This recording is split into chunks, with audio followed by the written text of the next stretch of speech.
So sa katong naay plano nga mag-overnight labi na diya sa atong mga pilgrimage sites, labi na diya sa may Malasag and sa Guadalupe. Bawal na ang overnight karon, no overnight stay na, di na nato na ginaalaw. Dayon mag-open ang kana nga mga panaad sites is magsugod tag alas 5 sa kadlawon and mag-close ta og alas 10 sa gabi sa Malasag. And sa Guadalupe, magsugod ta og alas 5 sa kadlawon, mag-close po ta og alas 5 sa hapon kay ngit-ngit namo na diya nga area Bumbonjonel niya walay suga. Yes. So para po na sa ato ang security and safety pod arong safe pod ta while nag-observe ta, penitensya ta no.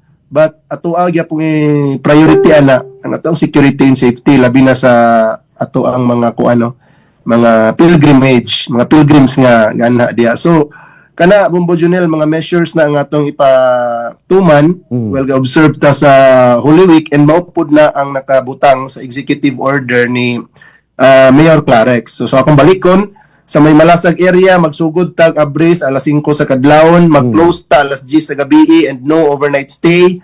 Bawal ang magdala og speaker, bawal ang magdala og ilim ng makahubog, bawal magdala og flammable materials, bawal magdala og bisig unsa nga klase sa weapons. And also diya sa tuang Guadalupe, bawal pod ang minors Bumbonjonel 15 years old below bawal. And 15 years old below bawal sin na ay magdala og mga bata nya dili pasudlon. So at least no ato nay paybaludaan nga bawal ang 15 years old below. Dayon bawal ang magdala og any kind of weapons. Dayon sa may Guadalupe magsugod tag alas 5 sa buntag, mahumanta alas 5 sa hapon no overnight stay.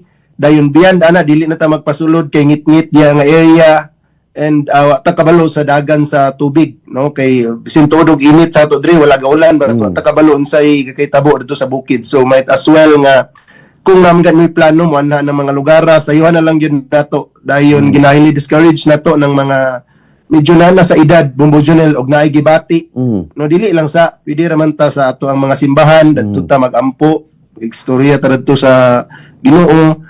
Alikay lang sa taan ng mga mapatigta no ma-overpatigta nga mga pilgrimage sites. Pwede ra man ta mag kuan gibali bisita iglesia ba ng ato ang gitawag balin-balin ta og simbahan.